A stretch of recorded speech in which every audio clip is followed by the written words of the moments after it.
offense. Fake it. Oh, shoot. Oh! Oh, wait. Is there a flag? No flag?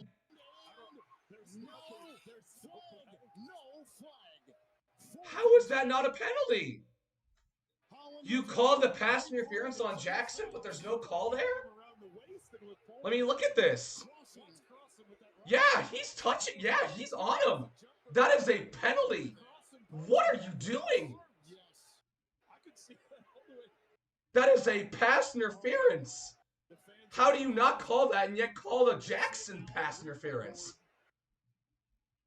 The hell is that? Here's fourth down. Here's fourth down. Fields. The rush. Chubb is in. Fields is throwing. Broken up. Broken up by Howard. And they were going for Equanimeous St. Brown. Wow. Downs the Dolphins. That is unbelievable. 22 to go. That is unbelievable. That was a good move by Fields to get to the outside. St. Brown had an opportunity to come with this ball. I want to see if there's a hand gets on. Looks like he has a chance to catch it. Just goes right through his hand. St. Brown's got to come up with that. Yep. Gotta catch it. Gotta catch it. That's a catchable ball. Would have been a first down. Equanimeous St.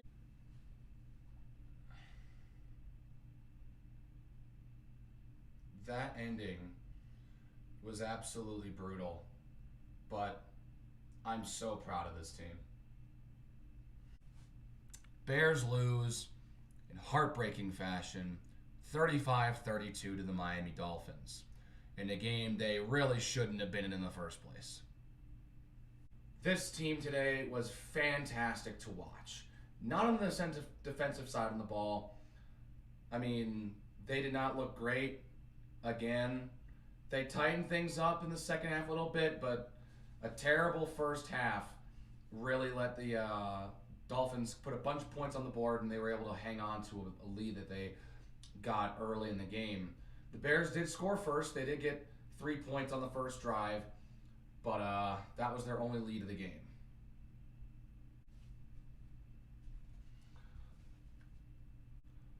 And I knew the only way that they were going to win this game is if they kept up with Miami's offense. And for the most part, they really did. The offense played fantastic. The offense was electric. Justin Fields had a breakout game. Justin Fields broke a record, a single game rushing record by a quarterback in the regular season. Broke a record that was previously held by Mike Vick, one of the greatest running quarterbacks of all time. Justin Fields has sole possession of the NFL single game rushing record in a regular season game by a quarterback. I was so impressed with his performance on the ground. Did a great job escaping pressure and getting out of the pocket and picking up the first downs. He even ran for a 61-yard touchdown. This is what happens when an offensive play caller plays to a quarterback's strength.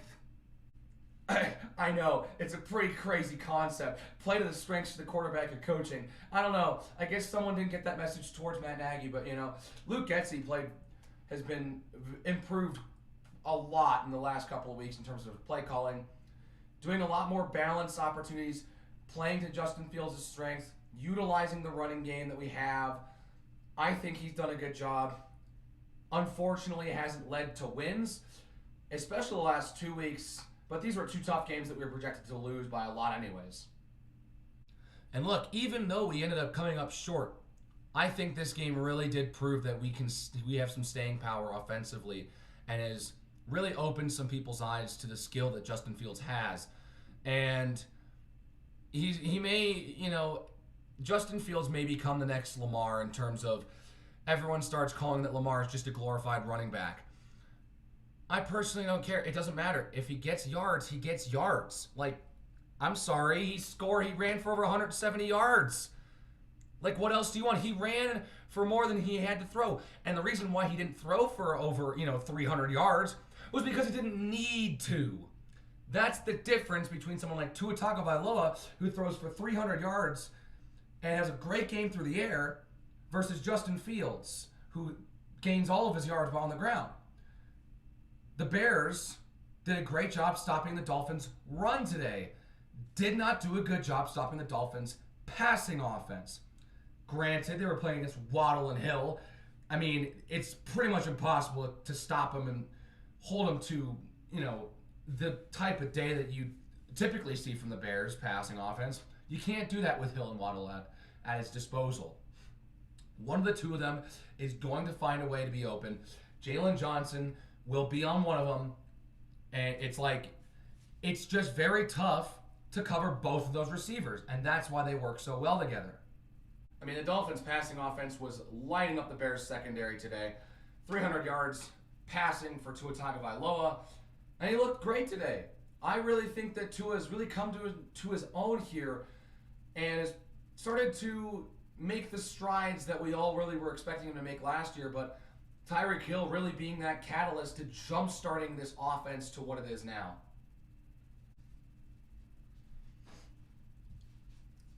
And seeing what's happened in Miami, I think if the Bears can do something in the draft or in free agency, that could really help. And that could be the final piece that the Bears offense needs to really become this dual threat offense that has a great running game and a great passing game. But in our current situation, we're running the ball absolutely fantastic. Over 250 yards rushing in this game. Another game, by the way, where the Bears run for over 250 yards. Not the first time they've done this season.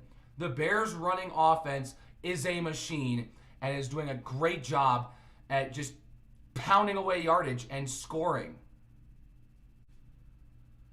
Justin Fields had his rushing touchdown, but he also threw for 3 touchdowns. Yes, Justin Fields threw for 3 touchdowns and had no picks in this game.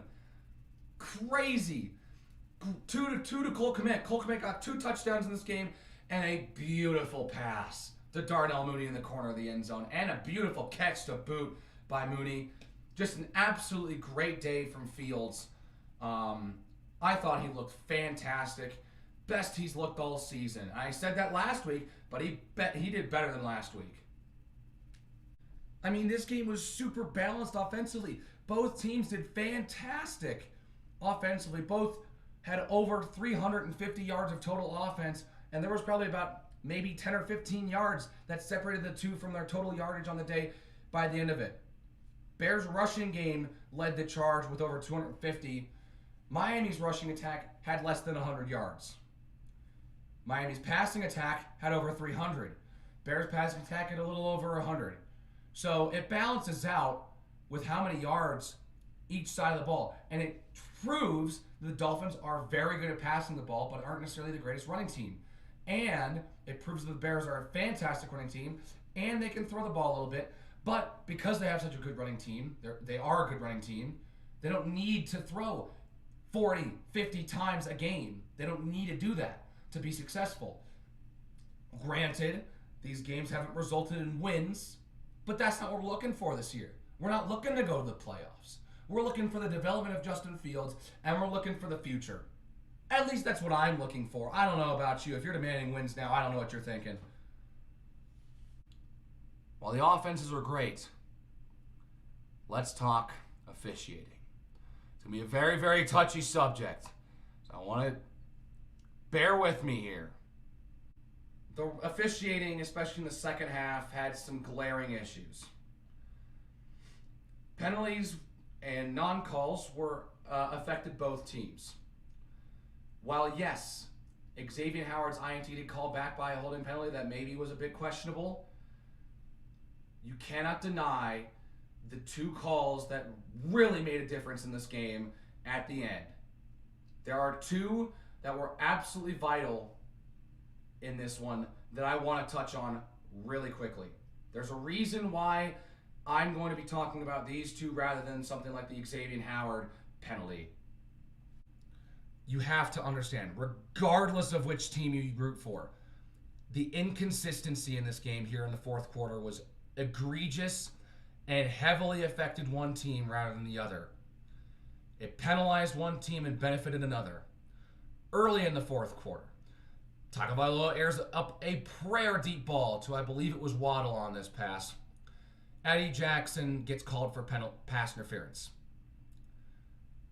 This looks like a play on the ball.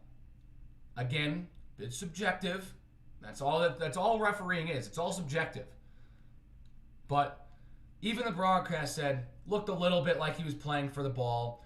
That one I can give a little bit more leeway, but not when compared to what happened later. Because Eddie Jackson, this ball was thrown into just pretty much the pure sunlight, right? So Eddie Jackson jumps up and hits Waddle, gets penalized for it.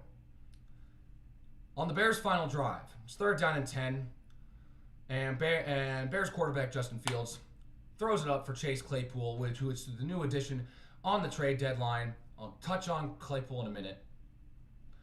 But the pass goes up for Claypool, and there's no penalty on it as it falls incomplete. You look at the replay once, and you can clearly see the Miami defender pretty much wraps their arm around his belly and kind of almost pulls him back. And if you watch the replay slowly, it does affect the path of Claypool to catch that ball. If he does not get pulled, that ball's right on the money, and he's got a shot to catch that ball because the pull goes off his fingertips and on the ground and incomplete. No flag. On 4th down, Justin Fields fires a perfect pass to Equanimeous St. Brown, who just drops the ball, and the game's over. So, why is this so important? Because for the 2nd year in a row, in Week 9, mind you, the Bears play an AFC team and have a brutal call that goes against them that heavily impacts the outcome of the game. You can look back at the taunting penalty on Cassius Marsh last year. That pretty much that was a kill on the Bears. They somehow still got the lead. And in this one, unfortunately, this one's going to be remembered for the no call on Chase Claypool. Last year, it was remembered for the fact that they didn't call taunting and that there was just a lot of ref ball in the 4th quarter. This one's also going to be remembered for a penalty that goes against the Bears. Then they ended up losing by a field goal. And it's really frustrating because it completely overshadows the great offensive day that both teams had. The record-breaking performance that Justin Fields had. The great day passing that Tua Tagovailoa had, which I think also Hill, I think, broke a record. Fastest receiver to 1,000 yards, I believe. Something regarding 1,000 yards. Tyreek Hill broke a record. Tua Tagovailoa, I believe, has thrown for 300 yards in 3 straight games. I think that's what the right number is. So, I mean, this was a fantastic masterclass in offense from both teams. And yet all that it's going to be remembered for is a no call on Chase Claypool that prevented the Bears from getting a chance to tie the game, pretty much. Now, this isn't just me blowing smoke and just trashing on the Dolphins because they didn't deserve this win. They so deserve this win. They're a fantastic football team, and they deserve this win. The Bears could have played better so that a call like that did not have so much impact. That is true. And you can say that all you want. But what actually happened was that a penalty that should have been called a penalty was not called in a crucial point of a game. And it should have been called. It should have been called. Regardless of who you're rooting for, you cannot look at that pass interference play and say, nah, it wasn't pass interference. Because that ball was 100% catchable, and Claypool was 100% interfered with. There are a couple things that I've seen. I am recording this reaction a little bit after the game, a little later than I usually do. But I've seen some things today that has really kind of frustrated me. A lot of people are complaining the fact that Justin Fields only threw for 123 yards. Did you not see the rushing performance he had? He didn't need to throw for 300 yards to win this game. He was running all over the place, and the Dolphins still couldn't stop him. Like, what do you want him to do? Like, if it's working, just roll with it. Don't just try to change it. Don't just try to start chucking up deep balls just because you can and try just so you can try to prove haters wrong. He ran the ball well, so why not keep running the ball? I get that philosophy. 100%. And look, he only threw for 123 yards. I don't care. Maybe he did only throw for 123 yards. But guess what? He had the same amount of touchdown passes Tua Tagovailoa did, with 3. So, I mean, what else do you want? He threw for 3 touchdowns and ran for 1. Literally did all of the offense for us, pretty much. So, I'm tired of this. Justin Fields had a great game. Even if it is just one game. He had a great game, and it's okay to be wrong. It's okay to say that he's washed or he's a bust, and it's okay to say, like, maybe I was wrong. Granted, it is one game. There's still time for him to become a bust that we don't know yet. But I think credit needs to be placed where credit is due. Justin Fields had a fantastic day. Unfortunately for him, he came out on the losing end. And again, both teams played great. This was a great game. Unfortunately, one team has to lose, and the Bears were on the losing side of this one. And to be honest, I'm not even mad that they lost. The progress that I saw from Fields today and the way that he looked and his performance really has me looking forward to next season and for the future. Because Justin Fields, if he can continue playing and putting up games like this, I'm going to be really excited to see what he can do next season. Because that was my main problem after the Washington game. Was really inconsistent. And if he was consistent, he was consistently bad. For the first time in his young career, he's had 3 straight games where he's looked solid. Really solid. Looked great against New England. Had a solid game against New England. And he had a great game here against Miami. He's thrown for 5 touchdowns and no picks in the last 2 games. Forget about the fact that the 2 picks he did throw were called back. That's still 5 touchdowns, no picks. Were they interceptions on the field? Did they get called interceptions? No, they don't count on against his record. I don't want to hear it. Justin Fields threw for 5 touchdowns and no picks in the last 2 games. He's had a good stretch of games. It's okay to admit a bad player sometimes has a good game if I think that Justin Fields is a bad player. Because I know some people, not everyone thinks that Justin Fields is bad. Some people think Justin Fields is really good. But for the people who think that Justin Fields is bad, it's okay to admit that he's good for a couple games, that he had a good game. I'm tired of just people trying to die on a hill and stand by some weird point and say like, oh, he didn't win the game. What does it matter? I don't care if they won or not. Did you have expectations for this team for this year? No, neither did I. The biggest concern for me was that if Justin Fields was going to develop, and if he did, we could have kept him. If he didn't and he continued to suck like he did last year, we could go for another quarterback in the draft.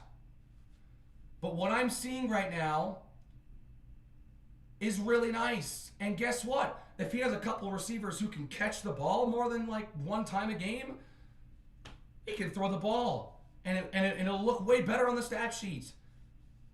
Numbers can only get you so far. If you're so focused on the numbers and the fact that he only threw for 123 yards, then yeah, he's going to look bad. But if you take into account that the entire team rushed for over 250 yards and Fields himself ran for over 175 and broke a single game record in the regular season, makes the 123 pass yards look not as, I guess, embarrassing. I don't know. Like, I don't know what you want me to say regarding that. Like, people are going to complain about that. We'll just find a way to complain about a player in any way, shape, or form. And some people just really have a philosophy that boils down to, did they win or did they lose? Did they lose? Oh, they're bad. Doesn't matter how they perform, that they lost, they're bad. And I am so tired of that narrative because the Bears played great today and they would have beaten plenty of other teams this week with that performance. Look, my main takeaway is not that they lost.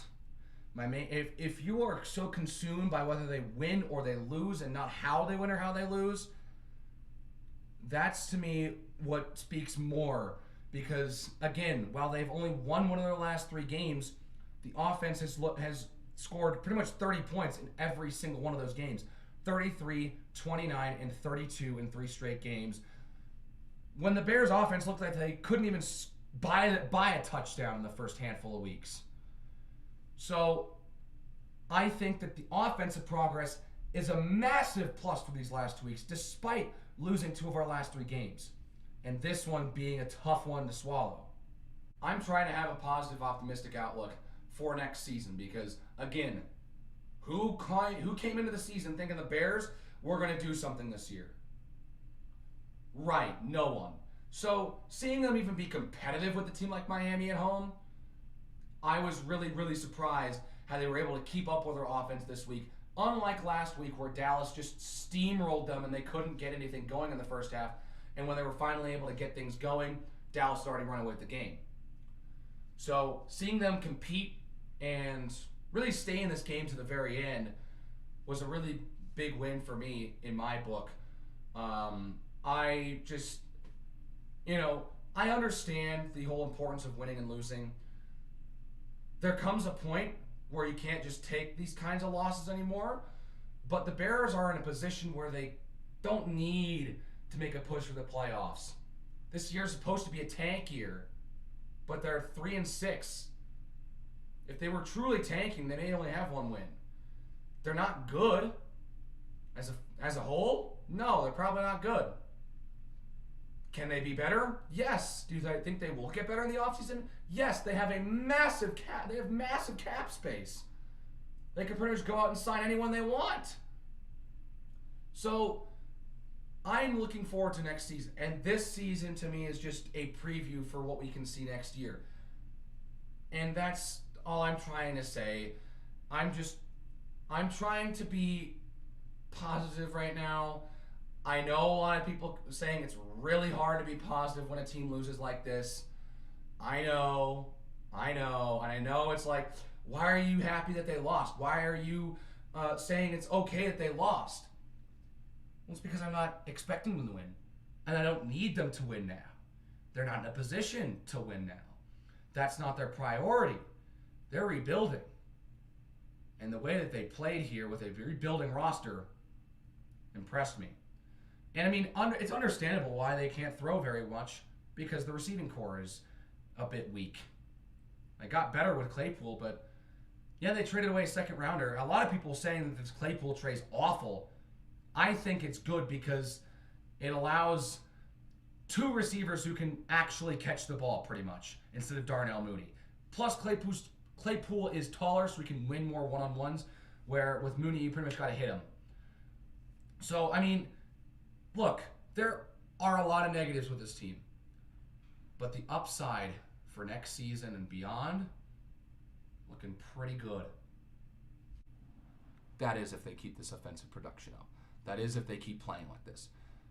If they don't, and if they regress back to what we saw against Washington or Houston, then yeah, things are going to be different the way I react. But because they played so well and just ended up being the team that lost in this game, it's whatever, dude. It's one game. And this game also has me excited for next week's game because they stay home and they take on Detroit. The Detroit Lions come to Soldier Field next week and they just beat Green Bay. Look, Detroit just beat Green Bay. They picked off Aaron Rodgers 3 times and they held on for a big win at home. It's fantastic. Packers have lost 5 in a row. I don't even care that we've lost 5 of our last 6 games. I don't really even care. That doesn't even matter to me anymore. The fact that Packers have lost 5 straight, that's a win. Again, we aren't supposed to go anywhere this year. The Packers have potential Super Bowl ambitions this year. That's the difference. And Detroit, I'll give you props where they deserve. After trading away Hawkinson, they're able to pick up a big win against Green Bay in a defensive slugfest. I mean, Green Bay couldn't score when they were down at the half-yard line. They had 4 plays from the half-yard line and couldn't score. I don't know what to say. So, Detroit's defense played a huge part in that win. And, well, they've been pretty much wide group of people would say that they've been the worst defense this year.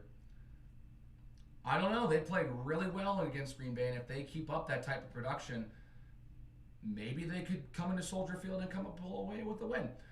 Who knows? But the way the Bears offense played in this game, I don't know if I think that the Lions defense will put up a fight. Then again, they very well could. We'll just have to see. So yeah, I don't know. I don't know what else. I don't know how to end this. I mean, Bears lost. Okay. Did I see progress? Yes. And to me, that's what matters right now. Eventually, will lead to winning games. I think we all just need to stop worrying so much about the wins and losses and starting worrying, especially in a tank year, in a year where we're not supposed to go anywhere.